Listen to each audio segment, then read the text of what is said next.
देखो last class में हम लोगों ने किया था electric field due to infinite line charge, और फिर हमने किया था electric field due to plane sheet of charge.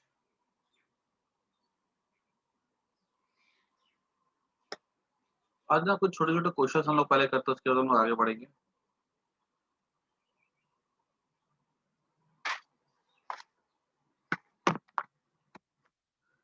हमारे सामने क्वेश्चन कुछ ऐसा है, सबको ट्राई करना। याद करो कल मैंने बताया था कि electric field due to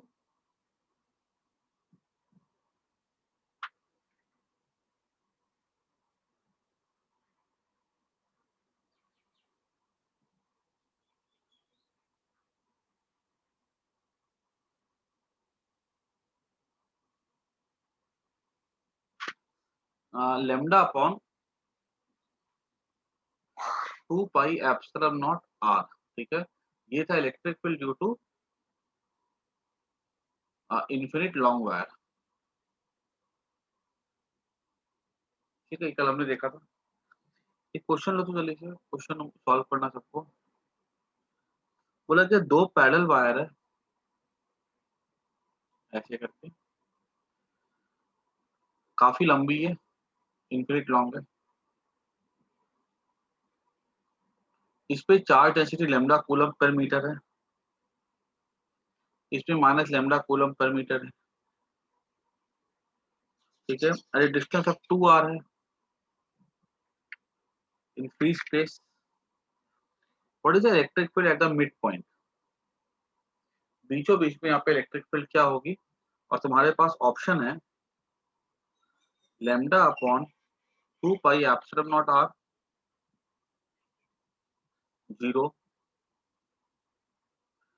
2 lambda upon pi epsilon naught R, and D lambda upon pi epsilon naught are.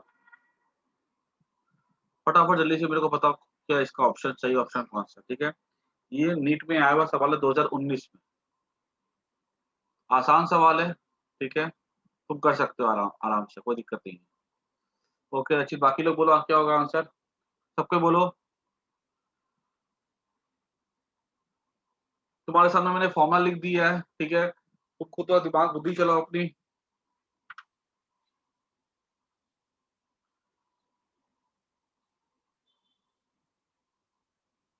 Okay, Rishika ये बोल रही है, ध्रुवी भी बोल रही है, बाकी लोग भी तो आंसर देख लो यहाँ पे। प्लस की वजह से इलेक्ट्रिक फील्ड किधर जाएगा? ओके, उमेश का बी है। देखो प्लस की वजह से इलेक्ट्रिक फील्ड किधर जाएगा? आउटवर्ड जाएगा। अगर यहाँ पॉजिटिव चार्ज रखेंगे तो प्लस इधर तक का देगा, और माइनस इसको इधर ही खींचेगा ना, तो जीरो तो नहीं हो सकता भाई, सीधी सी बात है ना। जीरो कैसे हो जाएगा? क्योंकि डायरेक्शन ऑपोजिट होना चाहिए जीरो के लिए। ठीक है, मुझे डी बोल रहा है। तो देखो, अगर दोनों का इलेक्ट्रिक फील्ड का डायरेक्शन अगर मान लो एक ही है, ठीक है, तो हमने क्या बोला कि ये जब एक की वजह से इतना होगा कि बीचों बीच में डिस्टेंस कितना हो जाएगा? ये आर हो जाएगा ना बीचों बीच में डिस्टेंस, तो ये ठीक है। तो इसको हम लोग यहाँ पे दोनों अगर ऐड करेंगे, मतलब 2 से मल्टीप्लाई करेंगे, तो ऑप्शन कौन सा होगा? ये डी वाला होगा। डी ऑप्शन रचित ने बाद में दिया था, बाकी किसी ने नहीं दिया शायद।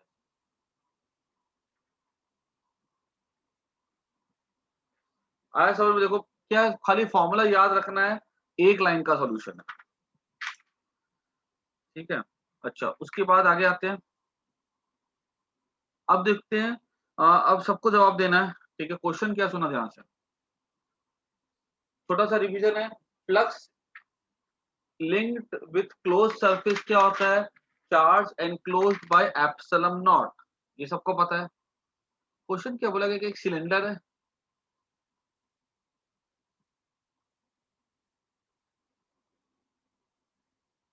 ठीक है, has a charge Q in it, यहाँ पे चार्ज क्यू है इसके अंदर। Flux linked with the curved surface is pi, pi is flux link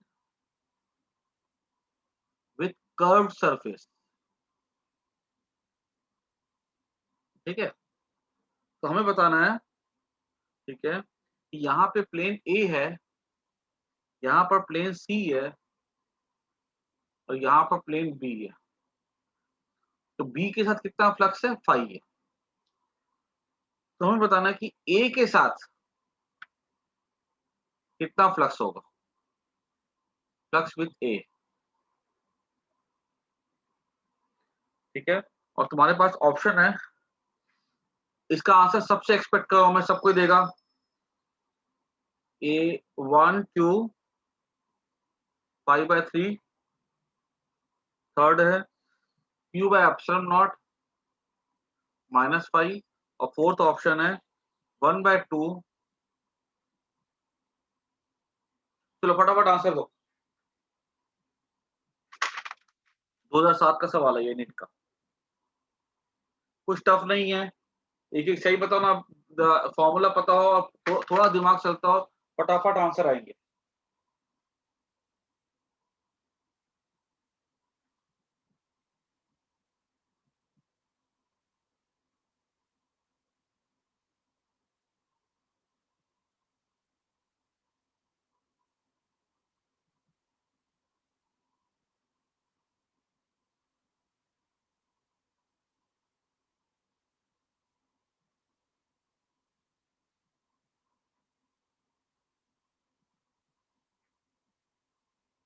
क्या बोलते हो, आंसर जल्दी बोलो।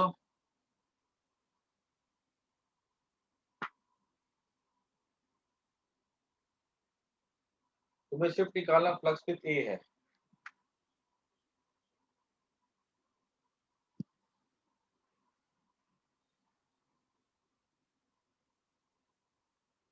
बी, बाकी लोग क्या बोलते हो, सबको दो आंसर।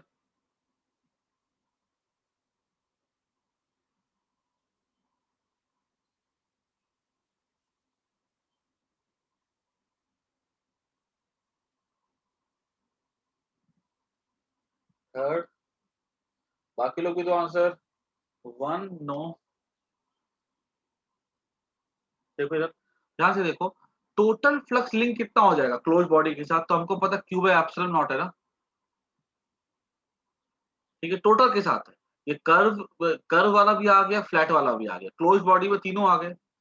अब ये जो फ्लक्स होगा, ये फ्लक्स किसके साथ हो गया, प्लेन के साथ। अगर मान लो इसके साथ अगर फ्लक्स मान लो अगर एक्स है, ठीक है, तो इसके साथ भी कितना फ्लक्स होगा, मान लो अगर एक्स है, चार ना बीचों बीच में पड़ा हुआ है, इसके साथ अगर एक्स है, इसके साथ भी एक्स है, तो टोटल कितना हो गया 2x, और कर्व के साथ कितना है, 5 है।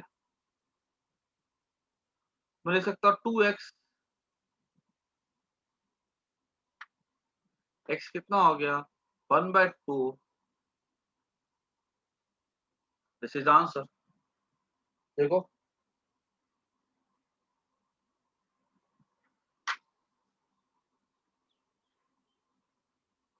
समझ में आया कि नहीं आया।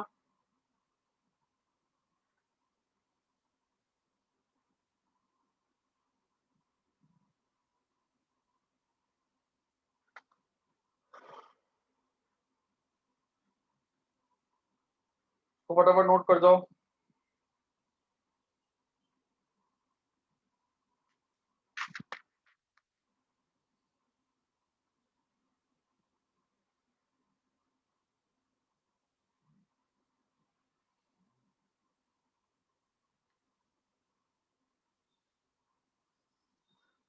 अच्छा, आगे देखते हैं,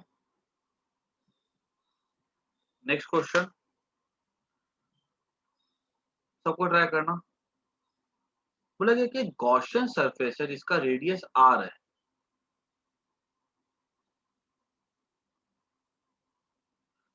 यहाँ पे चार्ज q है, ठीक है, इसके रेडियस को डबल कर दिया जाए। रेडियस को क्या कर दिया गया, डबल कर दिया गया। अब रेडियस कितना हो गया 2r। तो पूछा कि अगर रेडियस को डबल कर देते हैं तो फ्लक्स जो होगा, जो कि लिंक होगा, ठीक है, उसकी कहानी क्या होगी? Increases 4 times, reduces half, remains same,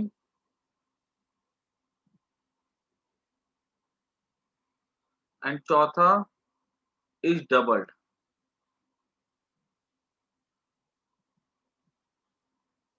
okay, increases 4 times. सोचो सोचो भाई, तुम लोग सोच नहीं पा रहे हो तो ध्यान से सोचो क्या है क्वेश्चन, क्या बोल रहा है कि जो फ्लक्स लिंक होगा वो क्या होगा?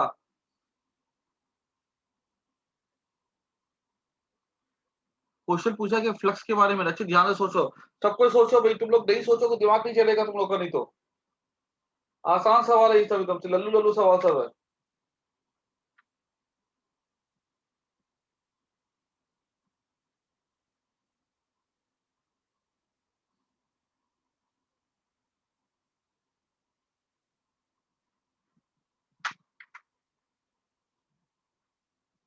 नहीं,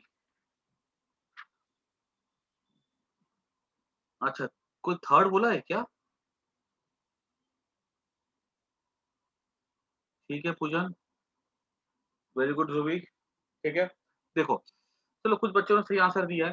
फ्लक्स कैसा, फ्लक्स का फॉर्मूला क्या होता है? क्यू बाई एप्सिलॉन नॉट होता है ना, ठीक है। फ्लक्स थोड़ी डिपेंड करता है कि रेडियस बड़ा है कि छोटा है, ठीक है। और तुम बोलोगे कि नहीं सर फ्लक्स का फॉर्मूला तो ईडीएस भी होता है,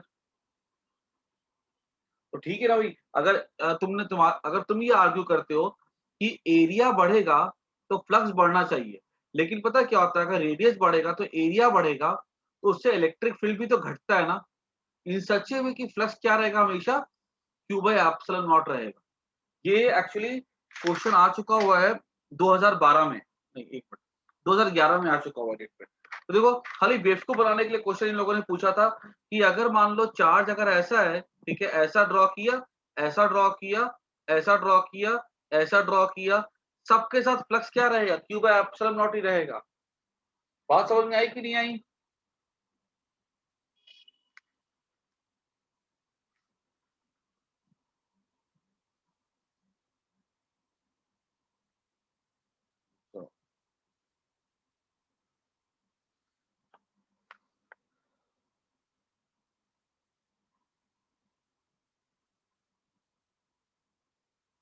तो एक लास्ट क्वेश्चन है, उसके बाद हम लोग थोड़ा एप्लीकेशन पे वापस आ जाएंगे।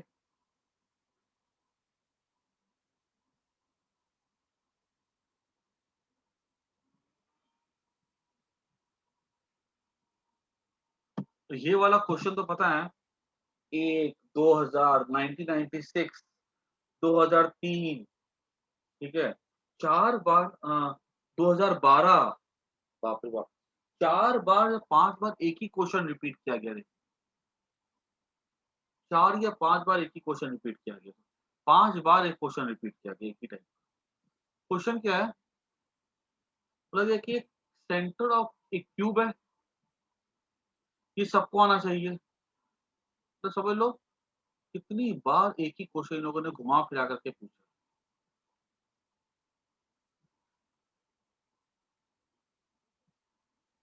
क्यूब है, सेंटर पे हमने चार्ज रखा क्यूब, ठीक है, क्यूब का साइड है एल। तो पूछा गया है what is the flux through cube, ठीक है, what is the electric flux emerging from the cube, and your options are 6q L square by epsilon naught, second, second, ये क्या हो रहा है, second q by 6 L square epsilon naught, third is 0, fourth is q by epsilon naught. बताओ answer क्या है? What is the flux through cube?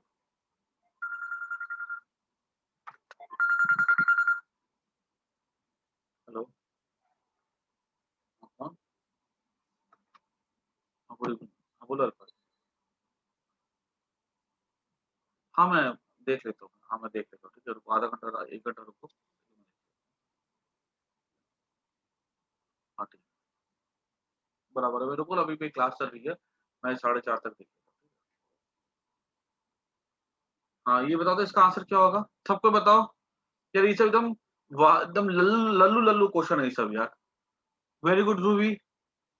Umesh ध्यान से देखो क्या होगा आंसर। रूबी अच्छा आंसर दे रही है, बहुत अच्छा, वेरी गुड। बाकी लोग भी तो आंसर। यार तुम लोग क्या सोच के बोल रहे हो यार? तुम लोग को आंसर दिख रहा है सामने में कि क्यू चार्ज अगर अंदर है तो मैंने क्या बता करके रखा हुआ है। रचित ध्यान से देखो। Flux through Q.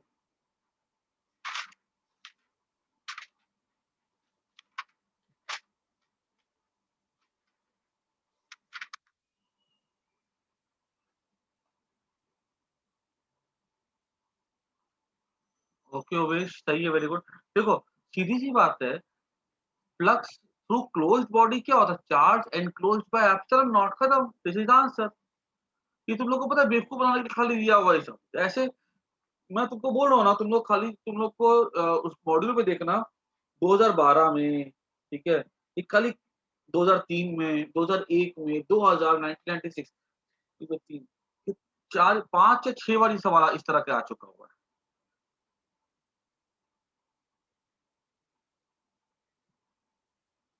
अच्छा, एक लास्ट क्वेश्चन है, ये सब सही करना, इसके बाद अब हम लोग नहीं करेंगे, ठीक है। फ्लक्स वाले क्वेश्चन।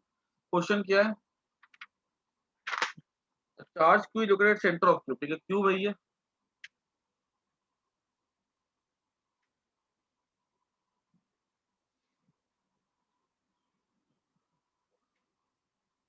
क्यू वही है और एक चार्ज है सेंटर पे, ठीक है। Electric flux through any face, flux through any face is, option है 2 pi q by 6 4 pi epsilon naught, two 4 pi q by 6 4 pi epsilon naught, third q by 6 4 pi epsilon naught, and fourth pi q by 6 4 pi epsilon naught. ये चार option जल्दी से answer दो। Flux through any face है ये, याद रखना, this is not through cube. अगर क्यूब होता तो मैंने बता के रखा है क्लोज बॉडी के साथ हमेशा क्यू बाय एप्सिलॉन नॉट ही होता है, ये स्पेस है। सबको बताओ आंसर। जैसिका 2 बोल रही है, बाकी लोग भी बोलो। ठीक है Jessica, very good. Umesh check करो, बाकी लोग भी सब सबको आंसर दो। आसान सवाल है। ओके पूजन, वेरी गुड। रचित 2 बोल रहे सही है। देखो फ्लक्स हो जाएगा क्यू बाय एप्सिलॉन नॉट 6 से डिवाइड कर दो, क्योंकि टोटल के साथ इतना होता तो बस 6। अब पता है इन लोगों ने क्या किया है बच्चों को परेशान करने के लिए, ये 4 पाई ऊपर नीचे दे दिया। ये 4 पाई कट जाएगा ना, क्या बचेगा? क्यू बाय 6 एप्सिलॉन बचेगा ना, ठीक है। खाली देखो, खाली बेवकूफ बनाने के लिए कैसे इन लोगों ने क्वेश्चन दे दिया। बच्चा यही सोच के पड़ जाएगा यार क्यूब में कहाँ से पाई आता है, ठीक है। और देखो कैसे इन लोगों ने बेवकूफ बनाने के लिए पाई पाई ऊपर नीचे दे दिया है और पाई पाई कट जाएगा। तो तुम्हारा पता है कोई क्वेश्चन ऐसे टफ नहीं है, ठीक है, तो आप प्रेजेंस ऑफ माइंड होना चाहिए और तुम प्रेजेंस ऑफ माइंड से आराम से क्वेश्चन सॉल्व कर सकते हो। और मैं पता हमेशा एक ही बात बोलता हूँ, तुम्हें कोई भी एंट्रेंस एग्जाम देना हो, ठीक है, चाहे तुम बोर्ड का दे रहे हो, चाहे तुम आईआईटी का दे रहे हो, चाहे तुम नीट का दे रहे हो, ठीक है, या तुम कोई भी, चाहे तुम एनडीए का दो, कोई भी एग्जाम दो, हमेशा एक चीज याद रखना कि जो पेपर सेट करता है उसकी कभी भी साइकोलॉजी नहीं बदलती। और जब तुम लास्ट ईयर के पेपर सॉल्व करते हो ना, तुम्हें पता है अंदाजा मिल जाता है कि एग्जामिनी क्या सोचता है, कैसे पेपर रेडी करता है और हम कैसे तैयारी करते हैं। क्लियर? तो याद रखना, तुम अगर पता है तुम्हारा, समझ लो कोई भी तुम एंट्रेंस के लिए तुम अगर प्रीवियस ईयर का पेपर सॉल्व करते हो ना, तो तुम्हारी उस पे 70% तैयारी तुम्हारी खाली वो पेपर सॉल्व करके हो जाती है, अगर तुम प्रीवियस 10 ईयर का सॉल्व कर लो। ठीक है? ये बात मेरी हमेशा याद रखना। कैसे देखो यहाँ पे है ना, कुछ अब बताओ खाली कैसे पाई-पाई कट रहा है। चलो हम लोग आगे बढ़ते हैं। अब आते हैं हम लोग एप्लीकेशन ऑफ गॉस लॉ पे, ठीक है? कल तुम लोग को मैंने करवाया था एप्लीकेशन ऑफ गॉस लॉ में electric field due to line charge and electric field due to plane sheet of charge, ठीक है? उसके लिए हमने क्वेश्चन भी कर लिया। फिर मैंने बताया था कि electric field due to plane sheet of charge का एक्सप्रेशन था सिग्मा बाय 2 एप्सिलॉन नॉट था, ठीक है? और it was normal to the plane surface. इसको हम लोग ऐसा भी लिख सकते हैं इलेक्ट्रिक फील्ड को, sigma by 2 epsilon naught N cap, ये वेक्टर फॉर्म में हो गया। एन मतलब क्या होता है, normal to the plane surface. Clear? आज हम पढ़ने जा रहे हैं इलेक्ट्रिक फील्ड ड्यू टू, नया टॉपिक होगा अपना, electric field due to, electric field due to hollow sphere,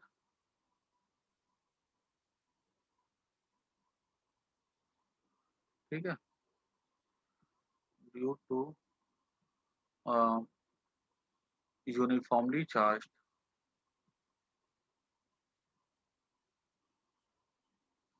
hollow sphere, charge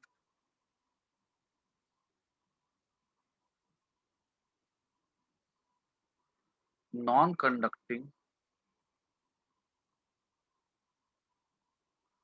hollow sphere और यूनिफॉर्मली चार्ज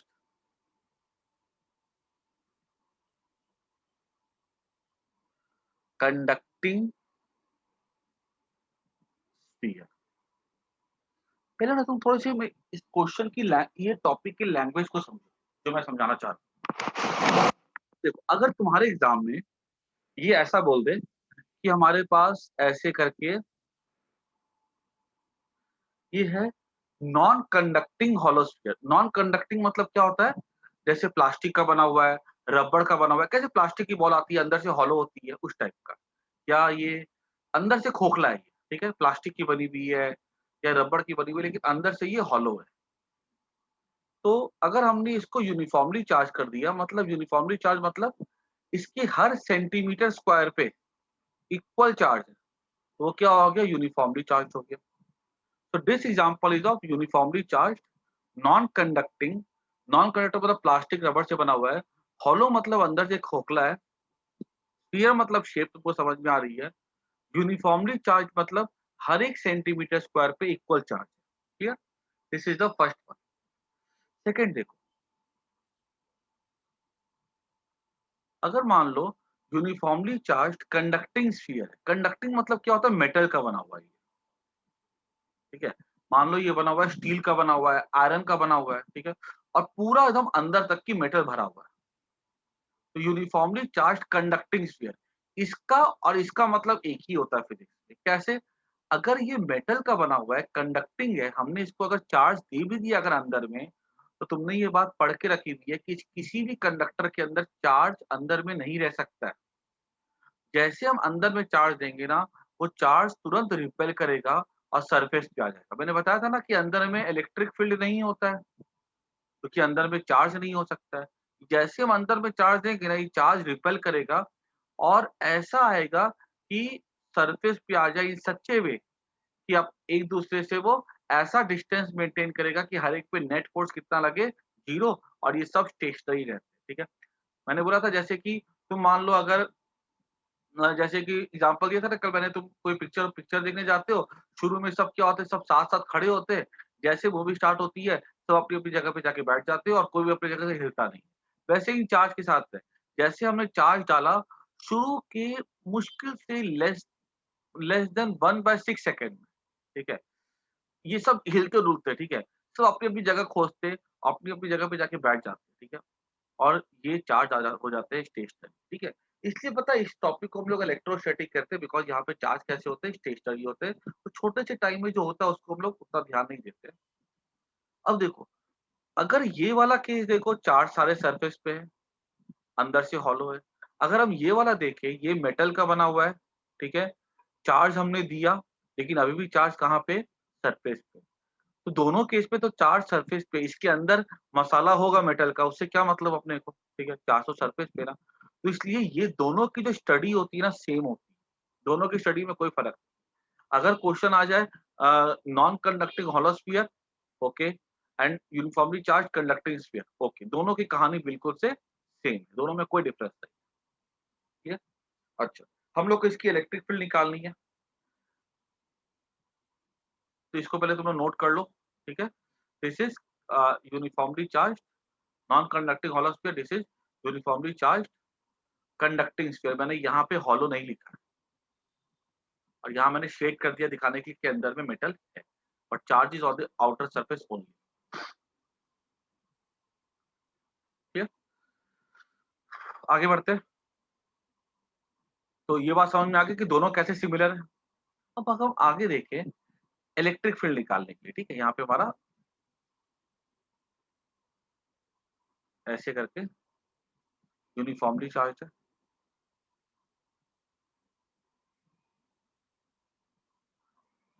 इसका रेडियस आर है, ठीक है? यूनिफॉर्मली चार्ज है ये, ठीक है? हमसे पूछा गया कि यहाँ पे इलेक्ट्रिक फील्ड निकालो, तो यहाँ पे 3 केस बन सकते हैं, अंदर में, सरफेस पे, बाहर में। तो पहले ना हमको बोला जाएगा बाहर में, बाहर मान लो हमने लिया पॉइंट पी। तो जब पॉइंट पी बाहर है, तो हमको यहाँ पे जब इलेक्ट्रिक फील्ड निकालना है, तो हम यहाँ पे क्या करते हैं, एक गॉसियन सरफेस ड्रॉ करते हैं। ये बना हमारा गॉसियन, ठीक है? मैंने बोला भी था कि गॉसियन सरफेस उस पॉइंट से पास होना चाहिए जहाँ पे हमको इलेक्ट्रिक फील्ड निकालना है। उसकी 2 ही शेप देखते हैं, या तो सिलेंडर देखते हैं, नहीं तो स्फीयर देखते हैं। यहाँ पे स्फीयर देख रहे हैं, this is the Gaussian surface. तो पहला पॉइंट क्या होगा, ठीक है? Here Gaussian surface is a cylinder, is a Gaussian surface is a concentric sphere. मैं लिख भी देता हूँ ताकि तुम लोग के लिए आसान रहे। Here Gaussian surface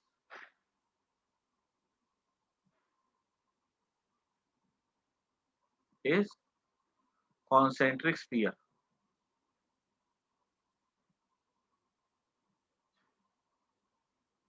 of radius R, क्योंकि हमको आर पे निकालना है इलेक्ट्रिक फील्ड, है ना? ठीक है, देखो ये आर है। याद रखना है कि कभी भी distance of any point is taken a small R, और अगर स्फीयर का रेडियस बोला जाए तो वो कैपिटल आर लेते हैं। अब देखो, ये अगर हम यहाँ पे, यहाँ से इलेक्ट्रिक फील्ड निकलेगी, ठीक है, स्फीयर में से, तो वो इलेक्ट्रिक फील्ड कैसे निकलेगी, देखो, इलेक्ट्रिक फील्ड ऐसे, अंदर में कोई चार्ज नहीं है, ठीक है, ये ऐसे निकलेगी, ये ऐसे निकलेगी। तो तुम देख सकते हो कि इस स्फीयर में इलेक्ट्रिक फील्ड ऐसे निकल रही है, तो गॉसियन सरफेस के साथ ये इलेक्ट्रिक फील्ड कितना एंगल बनाता है, हर जगह एंगल बनाएगा कितना, 0 डिग्री। ये ऐसे सरफेस इधर गया, इलेक्ट्रिक फील्ड इधर गई, तो एंगल कितना बन रहा है, दोनों का डायरेक्शन सेम है ना, इलेक्ट्रिक फील्ड का और एरिया का डायरेक्शन सेम है, तो 0 डिग्री होगा। तो मैं यहाँ पे लिख सकता हूँ, here E vector makes 0 degree with Gaussian surface.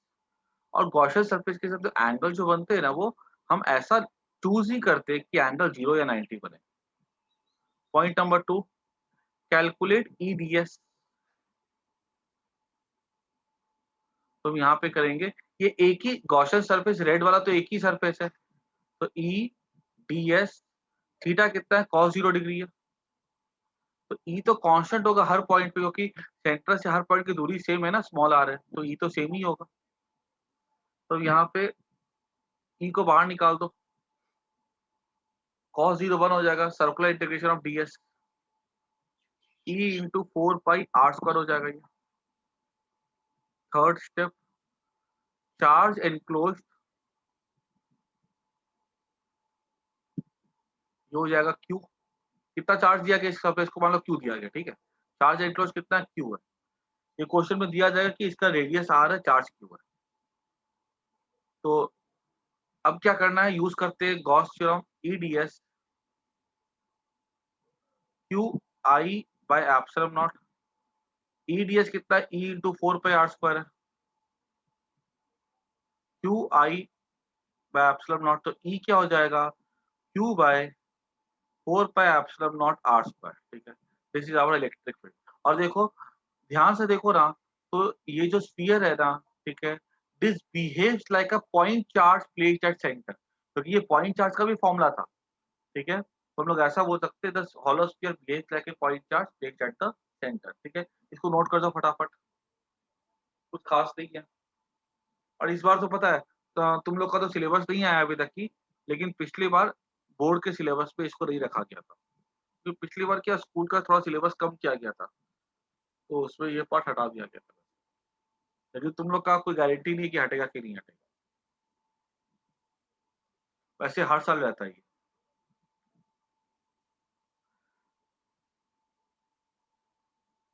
ठीक है, अगर हम इसको चाहे तो ई वेक्टर को ऐसा लिख सकते हैं,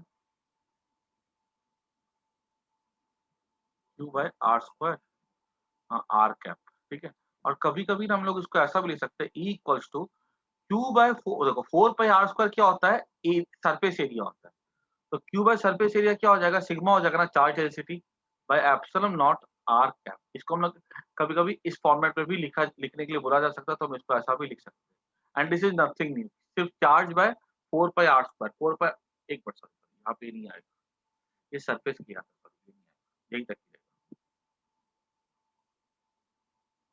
ये गलत हो जाएगा, बस इतना सही है, क्योंकि कैपिटल आर होता है ना वो, तो 4 पाई स्मॉल r²। ठीक है, दिस इज आंसर, इसको ऊपर नोट कर दो।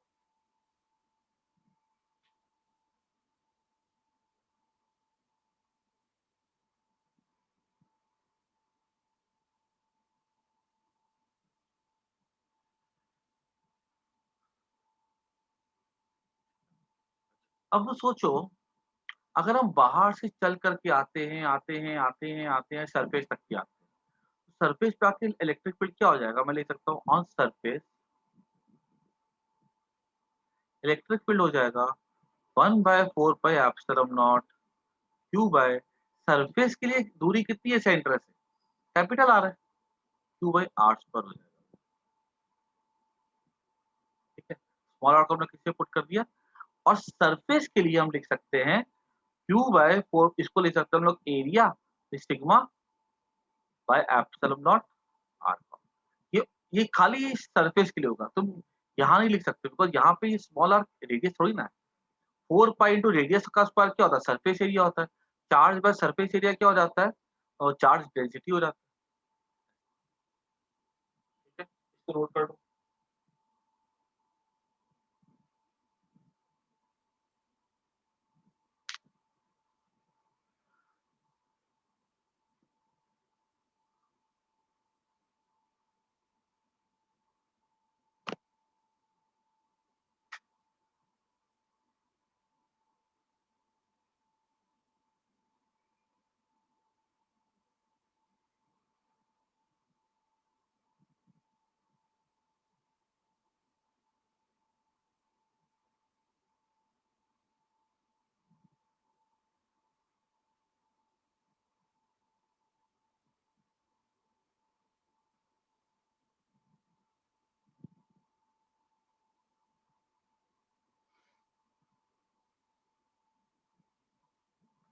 ठीक है, जो क्या लिखा हुआ सबका,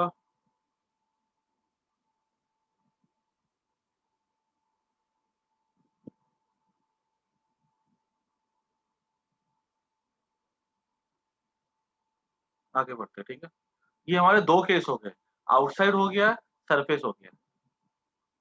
अगर हम बात करें इनसाइड स्फीयर,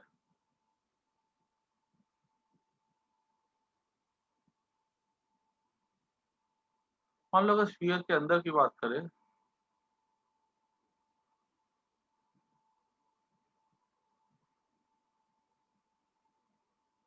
तो पॉइंट है अंदर में जिसकी दूरी कितनी है, स्मॉल आर है, ड्रॉ कर दो गॉसियन सरफेस। ठीक है। ड्रॉ के गॉसियन सरफेस, यहाँ तो कोई चार्ज एनक्लोज्ड है ही नहीं, तो सीधी सी बात है इतने स्टेप लिखने की जरूरत ही नहीं है। EDS equals to Q I by epsilon naught होता है ना, यहाँ तो अंदर में तो चार्ज ही नहीं है तो जीरो हो जाएगा, और ये हो जाएगा E इंटू 4 पाई R का स्क्वायर। E क्या हो गया, जीरो। इलेक्ट्रिक फील्ड अंदर में कितना होता है, जीरो हो जाएगा, खत्म।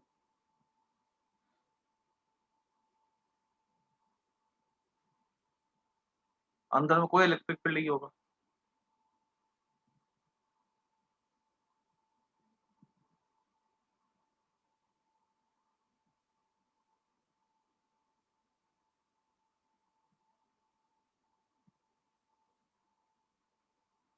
अब आते हैं इसके ये ग्राफ ड्रॉ करने के लिए E वर्सेस R का।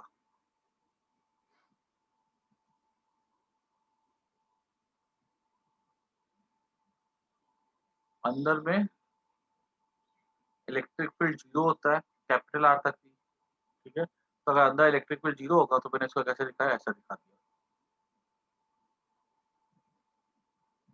ठीक है। और सरफेस पे आकर के इलेक्ट्रिक फील्ड कैसा हो जाता है, अचानक से मैक्सिमम हो जाता है ना। कितना होता है सरफेस पे, के 1/4 पाई एप्सिलॉन, दैट इज के क्यू बाय आर का स्क्वायर हो जाता है, यहाँ के 1/4 पाई एप्सिलॉन नॉट है। मैक्सिमम हो जाएगा कहाँ पे आकर के, सरफेस पे।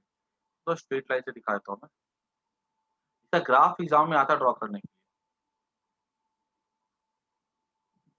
तो नोट कर दो फटाफट। अभी क्लास खत्म होगी फिर से ज्वाइन कर लेना, ठीक है। और उसके बाद क्या होता है, इलेक्ट्रिक फील्ड डिक्रीज करने लगता है, तो ग्राफ को नोट कर दो, ठीक है। Because it is inversely proportional to R square, और इसको इसके साथ टच नहीं करवाना है, बिकॉज ये इलेक्ट्रिक फील्ड जीरो कब होता है, जब आर हो जाता है इन्फिनिटी। तो हम इन्फिनिटी तो लोकेट कर नहीं सकते इस ग्राफ पे ना, तो हम इसको कभी भी इसके साथ टच नहीं करते हुए दिखाते, इसको यहाँ से टच मत करवाना, ठीक है। दिस इज द ग्राफ, और यहाँ पे ना थोड़ा थिक कर देना पेंसिल से, थोड़ा सा दिखाने पे कि यहाँ पे इलेक्ट्रिक फील्ड जीरो से लेकर के आर तक कितना होता है, जीरो, ठीक है। नोट डाउन दिस ग्राफ, सबको नोट कर जाओ, और क्लास खत्म होगी फिर से ज्वाइन कर लो अभी।